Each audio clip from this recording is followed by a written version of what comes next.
20번째 챕터의 두 번째 질문입니다. 이번 시간에는요, 질문에 대한 내용은 빠르게 진행할 거고요. 매와 마잇에 대한 비교에 대한 시간을 좀 더 할애할 건데요. 거기서 여러분들이 알게 될 내용은 이전 시간에 배웠던 조동사에 대한 내용과는 다른 부분이 있습니다. 그죠? 그 부분을 설명하면서 가정법에 대한 설명을 아주 짧게 하고 넘어갈 건데요. 책을 이미 구매하신 분들은 이 부분을 반드시 제가 읽으라고 했습니다. 여러 페이지에 걸쳐서 제가 설명을 했는데요. 사실 너무 길어서 제가 오히려 뺐습니다. 책에서도. 왜냐하면 가정법이라는 것이 뭐 조동사뿐만 아니라 완료 형태도 쓰고 이런데, 이것을 설명하려면 여러분들이 이미 동사와 조동사를 잘못 배웠던 내용을 완전히 새롭게 제가 재정의한 내용을 다 이해를 하셔야 그것이 이해가 돼요. 그죠? 사실 가정법이 거의 끝판왕이라고 생각하시면 됩니다. 문법에서. 예, 그래서 첫 문장은 여기부터입니다. 지문에 대한 내용을 잠깐 설명드리면요. 지문은 아이폰에 대한 얘기인데요. 아이폰의 새로운 피처, 그러니까 새로운 기능이죠. Force Touch에 대한 내용을 얘기하면서 사실은 그것보다 더 중요하게 애플이 내놓은 새로운 플랜이요. 예를 들어서 뭐 2년 계약을 하면 된다, 1년 계약을 하면 된다, 뭐 한 달마다 렌트의 개념으로 사용한다, 이런 새로운 전략을 이제 내놨거든요. 그것에 대한 얘기를 하는데요. 아마도 수익을 더 많이 내는데 도움이 될 것 같다라는 내용의 기사를 제가 발췌한 겁니다. 그래서 첫 문장은 여기부터입니다. An improvement to the user experience has always been at the heart of Apple's success, with new models and the Force Touch feature can provide this. 여기까지인데요. 그래서 처음부터 보시면요, improvement입니다. 뭐죠? 동사는 improve예요. improve요. 그래서 향상시키다를 되는데 여기서는 향상이죠. 어디로 향상이 가요? The user experience로요. 그죠? to가 뭐예요? 방향성을 나타내잖아요. 보통 어디로 이렇게요. 그래서 user experience에서의 향상이 뭐를 가지고 있어요? 항상 has been 쭉 되어 왔네요. 현재 완료인데 현재 완료란 용어가 중요한 것이 아니고 그 의미나 느낌이 전달되시면 됩니다. 여러분들은 용어를 외우실 필요가 없어요. 그래서 항상 쭉 되어 왔대요. 어떻게 되어 왔어요? At the heart, 심장이네요. 무엇의 심장이요? 애플의 성공에 있어서의 심장, 즉 핵심이 되는 사항이 항상 되어 왔대요. 뭐가요? 그 사용자 경험에 대한 향상이요. 뭐뭐와 함께요? 새로운 모델이 나오면요, 그때마다 새로운 사용자 경험을 제공하는 어떤 소프트웨어나 하드웨어 기능을 제공하면서 애플은 항상 성공해왔대요. 그죠? 그런 식으로. 근데 The First Touch Feature, 그죠? 새로운 First Touch죠. 3차원으로 터치 스크린이 반응을 해서 얼마나 더 세게 누르느냐, 그죠? 가로, 세로, 위, 아래뿐만 아니라 더 깊이, depth, 깊이까지 이제 감지하는 그런 새로운 기능을 내놨는데요. 그것이 어떻게 돼요? Can provide, 제공할 수 있대요. this, 이것을 제공할 수 있대요. 그죠? 앞에 있는 내용을 쭉 받은 거죠. 그래서 사용자 경험을 향상시킬 것이고 이것이 결국 또 애플 성공에 기여할 것 같다. 그죠? 그것을 제공할 것 같다. 이런 얘기를 한 거고요. 그래서 다음 문장 보시면요, First Touch에 대해서 조금 더 얘기할 건가 봅니다. First Touch는 또한 뭐예요? New enough, 충분히 새롭대요. 뭘 하는데요? To encourage, 북돋는 거죠. Buyers, 뭐예요?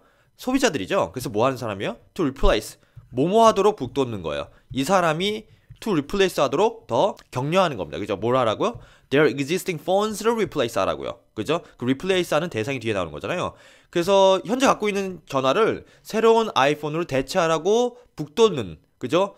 그러한 것을 충분히 제공할 것 같다는 겁니다. First Touch라는 기능이. 그래서 a major driver of sales in China, 요 인이 하나만 있으면 되죠. 이거 오타입니다. 그래서 주요 드라이버는 뭐죠? 그쪽을 몰고 가는 사람이죠.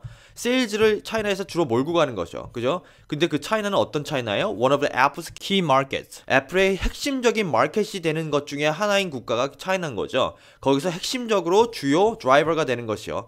다시 또 First Touch에 대해서 좀 더 추가로 얘기할 건가 봅니다. 그래서 First Touch는 뭐예요? should also, 또한 뭐뭐를 해야 될 것 같아요. 도와줘야 될 것 같아요. 애플이 maintain its position in the Asian market. 아시안 마켓에서 애플의 그 위상이나 위치를요, maintain, 유지하도록 도와줘야 될 것 같아요. 이게 무슨 얘기죠? 지금 아시아에서 중국에서 가장 큰 마켓이잖아요. 미국보다 더 큰 마켓입니다. 애플한테. 그죠? 그것을 계속해서 유지하는데 뭔가 새로운 기능이 그것을 이끌어줘야 될 것 같잖아요. 그 지금 현재 차지하고 있는 1위 자리를 계속 고수할 수 있도록 도와줘야 되는 거겠죠. 근데 그 마켓, 아시안 마켓은 어떤 마켓인지 where이 붙어서 부가 설명해 주는 겁니다. 그죠? 장소니까요. where competitor. 그래서 그 경쟁자, 하웨이라고 하는 중국 전자회사를 얘기하는 거죠. 그런 경쟁자가 reportedly, 보고했어요. 뭐라고요? introducing, 도입할 거래요. 뭐를? 유사한, similar feature, 유사한 기능을 its smartphone, 그 하웨이의 스마트폰에도 적용할 거라는 그런 기사가 나왔나봐요. 그런 보고가 나왔나봐요. 그러니까 하웨이가 애플의 자리를 차지하지 않도록 유지하려면 폴스터치가 그 자리를 유지할 수 있도록 도와줘야 된다 이런 얘기를 하는 거고요. 그리고 또 다른 건요. Another factor working in Apple's favor. 애플의 그런 장점이나 좋은 점이라고 하겠습니다. 우세한 점은요. 데디아래요. 데디아가 뭐죠? while. 뭐뭐 하는 동안으로 해석하겠습니다. 그 회사 애플이 아마도 may have a hard time. 아마 좀 힘든 시간을 가지고 있을 동안에 그죠? outdoing. out은 나가는 거고 doing은 하는 거잖아요. 나가서 한다. 나갈 정도로 한다 뭐죠? 무엇을 더 능가하는 걸 얘기하는 겁니다. 앞서가는 거. 그래서 it's blockbuster sales. 엄청난 세일이죠. For the iPhone 6. iPhone 6가 이미 엄청나게 팔린 그런 제품인데 그것을 outdoing. 넘어서는 것이 hard time을 가진 거예요. 그죠? 아이폰 그 전작을 넘어서야 되는데 그것이 쉽지가 않다는 거죠. 그래서 그러한 힘든 시간 동안에 애플이 또 다른 another factor가 뭐예요? 이 컴만 뒤에 나오는 것이 그 another factor입니다. 뭐요? New equipment installment plans. 그러니까 새로운 그러한 할부 제도라고 하겠습니다. 그래서 한 번에 80만원, 90만원은 아이폰을 살 필요가 없이 그것을 나눠서 비용을 내거나 아니면 여러분들이 2년 계약, 1년 계약 이렇게 하면 뭐 가격을 좀 할인해 준다거나 이런 정책이 있잖아요. 그런 걸 얘기하는 건데 한 달에 매달 얼마씩 내고 그냥 사용하는 거예요. 그죠? 그런 개념이 새로 나왔습니다. 그것이 어떤 건지 이 기사는 이제 설명해 주고 싶은 거예요. From wireless carriers. 우리가 말하는 그 텔레콤 회사 같은 걸 얘기하는 거죠. 거기서 나온 새로운 플랜이 뭐예요? 아마도 그죠? 메이보다는 앞에 있는 메이보다는 좀 더 가능성이 작게 들려야 되는 거죠. 둘 다 현재 상황을 지금 얘기하고 있는 겁니다. 왜냐하면 뉴스 기사의 특징은 과거일인데도 현재 일처럼 얘기하는 특징이 있어요. 현재 동사를 써서 마치 지금 벌어지는 일처럼 해가지고 현장감을 주고 싶거든요. 이것이 뉴스와 신문의 특징입니다. 그래서 여러분들이 글을 보셨을 때 그것이 이미 벌어진 일인데 왜 현재 동사를 써서 얘기하지? 현재 일처럼? 왜냐하면 현장감을 주기 위해서 그것을 무시하는 겁니다. 그 규칙을. 그죠? 그래서 여러분들이 지금 이거는 뉴스 기사를 보고 계시는 거기 때문에 현재 일로 계속해서 쓰는 겁니다. 그죠? 현재 일처럼 얘기하고 있는 겁니다. 거기에 might이 들어간 거예요. 현재 일에. 그러니까 가능성을 더 낮춰준 거죠. 메이보다. 느낌상이요. 실제로 뭐 얼마 더 낮아요? 이런 질문은 하지 않으셔도 됩니다. 그죠? 그냥 느낌이 그런 거예요. 그래서 encourage. 북돋는 거네요. adoption이 뭐죠? 도입하는 겁니다. 아이를 adoption 하면 입양하는 것이고, 그죠? 어떤 새로운 정책을 하면 도입하는 것이고, 그래서 도입하는 겁니다. 어떠한 도입을 할 거예요? 4D에 무엇을 도입했는지가 나옵니다. The new iPhone. 새로운 아이폰을 도입하기, 그죠? 더 받아들이는데 북돋을 것 같대요. 아마도 뭐가요? 그런 새로운 wireless carriers가 내놓은 그러한 인스톨먼트 플랜 때문에 커스터머들에 의해서 더 많은 아이폰이 사용되게 될 것 같아요. 그래서 increasing percentage입니다. An increasing percentage. 증가하고 있는 percentage예요. 뭐야? AT&T는 이제 통신회사죠. 그리고 Verizon도 마찬가지. 그러한 통신회사의 고객들이 customers have been opting. opting이 뭐죠? 옵션은 아시죠? 명사형으로 옵션. 그죠? 선택, 조건 이런 거요. 거기서 동사로 쓰이면 opt가 됩니다. opt. 거기에 ing가 붙은 거예요. 그래서 have been opting이니까 뭐예요? 쭉 opting 해오고 있는 거죠. 선택해오고 있다. 선택하다가 원래 opt니까 선택해오고 있는 겁니다. 쭉. 그래서 이런 통신회사들의 고객들이 쭉 선택해왔대요. 무엇을 선택했는지 4D에 나오겠죠. 이러한 플랜스를 선택해왔는데 이 플랜스가 어떤 것인지 추가 설명을 해주고 싶으니까 컴마 which가 나온 거고 그 뒤에 추가 설명을 해줄 겁니다. 어떤 플랜스인지. Don't tie them. 그들을 묶어놓는 것이 don't 아니래요. 어디로? To. 2-year contracts. 우리 이거 익숙하죠? 우리도 처음에 스마트폰 살 때 너무 비싸가지고 100만원대니까 2년 계약하면 50만원에 살 수 있고 뭐 30만원 아니면 무료다 이런 식으로 그죠? 대신 2년 동안 같은 회사를 사용해야 돼. 이런 2년 계약 있었잖아요. 그걸 얘기하는 건데 그렇게 할 필요가 없는 새로운 플랜이 나왔는 거예요. 그죠? 이러한 플랜이라는 건. 그리고 또 뭐예요? Allow them to upgrade early. 1년 하든 뭐 한 달 쓰든 상관이 없어져 버리니까 아이폰은 기본적으로 1년마다 한 번씩 나옵니다. 그죠? 그러니까 2년 동안 기다려서 한 번 모델 건너뛸 필요가 없이 중간에 새로운 모델이 나오면 바로 바꿀 수가 있잖아요. 업그레이드 할 수가 있죠. 어떻게 해요? early. 그죠? 일찍. 그렇게 할 수 있다고 합니다. 그래서 내용은 그렇고요. 내용보다 우리가 메이와 마잇의 비교가 더 중요하니까 그 부분에 대한 설명을 필기를 지우고 좀 더 해보겠습니다. 예, 그래서 보시면요. 메이와 마잇은 두 번 이렇게 쓰였습니다. 시점은 기본적으로 현재죠. 그러니까 이것의 차이는 뭐예요? 가능성만 차이를 준 겁니다. 완전히 뜻을 차이를 둘 수는 없고 느낌만 다른 겁니다. 느낌이 다른 거예요. 그런 차이가 있다는 것을 아시면 되겠고요. 그러면 마잇과 관련돼서 반드시 구분해야 되는 경우가 있습니다. 현재 시점에서는 두 가지를 다 사용해도 문제가 없다고 했으니까 그러면 언제는 차이를 두는지를 설명드리면 if가 들어간 가정법이라고 하죠. if가 들어간 문장에서 보면 이 두 가지를 반드시 구분해야 되는 경우가 생깁니다.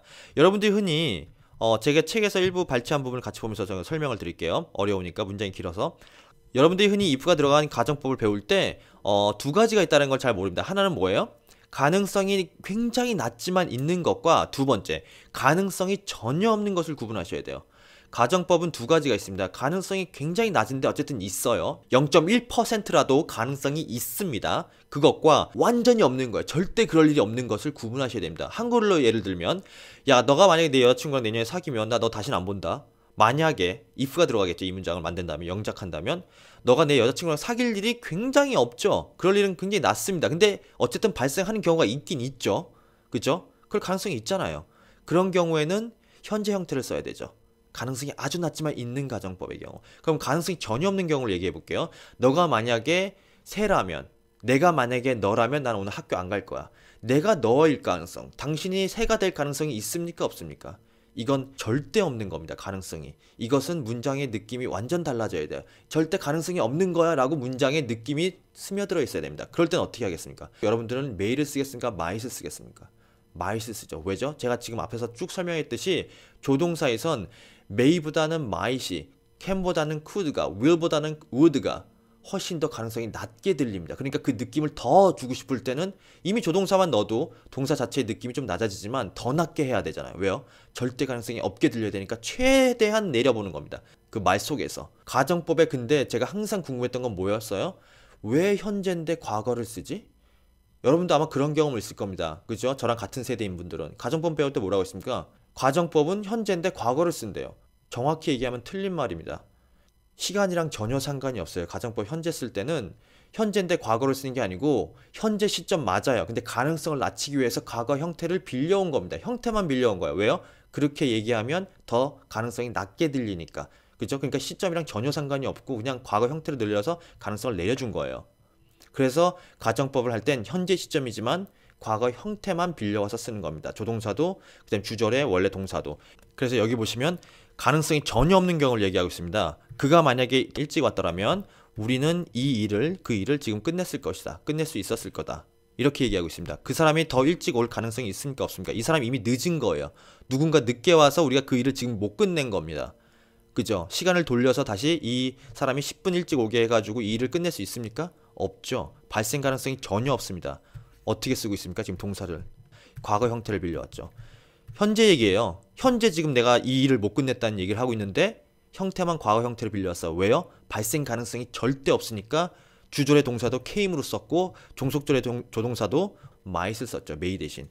두 번째 문장을 보시죠. 이미 주절에 발생 가능성이 없다고 사인을 줬는데 may를 쓰니까 어때요? 틀린다고 나오죠. 문장이. 왜요? 이렇게 하면 발생 가능성이 조금이라도 있게 들리거든요. 여기는 발생 가능성이 완전히 없는 느낌이 줘놓고 여기서는 발생 가능성이 조금 있는 느낌을 주는 겁니다. 발생 가능성이 없는 것과 있는 것이 겹쳐있죠. 그러면 말이 어색해서 쓰지 않는 겁니다. 무슨 말인지 아셨죠? 이거 쓰면 안 돼요? 써도 다 이해합니다. 미국 사람들도 이렇게 얘기해보세요. 이해해요. 근데 어색해서 쓰지 않는 겁니다. 문법상으로 시험에선 틀리겠죠. 그죠? 그러니까 우리는 틀린 거라고 구별해야겠죠. 외국인으로서 영어를 배우니까. 그래서 요것이 그 느낌 때문에 그런 겁니다. 그죠? 그럼 다른 문장 하나 더 보시죠. 그래서 may와 might을 둘 다 써도 상관없는 경우를 제가 또 책에서 발췌했는데요. 제가 쓴 책에서 보면 이 예문이 있습니다. 둘 다 가능한 문장이라고 제가 얘기해드렸고 if가 들어갔습니다. 현재 시점이에요. 근데 과거 동사를 안 쓰므로써 과거 형태를 빌려오지 않음으로써 가능성이 조금 있는 느낌이 벌써 나고 뒤에도 그 뉘앙스 그대로 이어가는 겁니다. 낮지만 가능성이 있긴 있어. 이거는 가능성이 조금 적지만 있어. 이게 더 낮게 들리는 겁니다. might 썼을 때. 근데 규칙으로 배우면 if 뒤에 뭐 주어 오고 그죠? 과거 동사 쓴 다음에 아니면은 뭐 동사 쓴 다음에 컴마하고 여기에 또 주어 오고 그죠? 과거 동사나 과거 조동사 쓴다고 하고 뭐 이런 식으로 외우면 이거 못해요. 이거 절대 여러분 현실에서 이렇게 외워가지고는 여러분 절대 가정법 현실에서 제대로 못 씁니다. 가정법 과거라든가 이런 거 못 써요. 무슨 말인지 아셨죠? 현재 완료도 여러분 제대로 못 쓸 겁니다. 이런 식으로 규칙으로 외우면. 의미를 보세요. 규칙을 보지 말고. 자, 의미를 보겠습니다. 한글로 해석해 볼게요. 만약에 너가 그 사람한테 잘 대해주면 그 사람이 너 아마 도와줄 거야. 이렇게 얘기한 겁니다. 발생 가능성이 있습니까? 없습니까? 있죠. 야, 너가 만약에 그 사람한테 잘 대해주면 가능성이 있죠. 지금부터 잘 대해주면 되잖아요.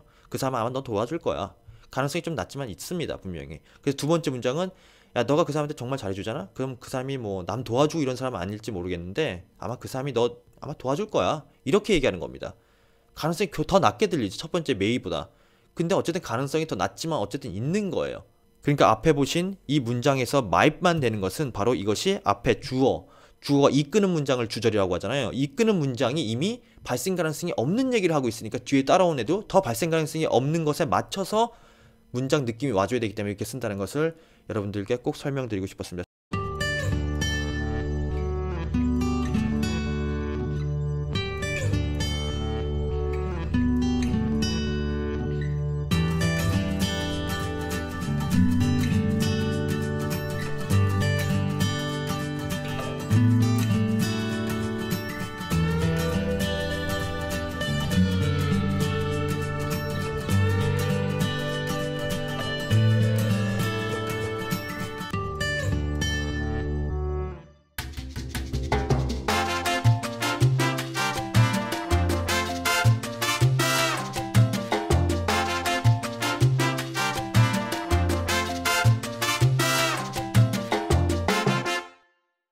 오늘은 여기까지고요. 수고하셨습니다.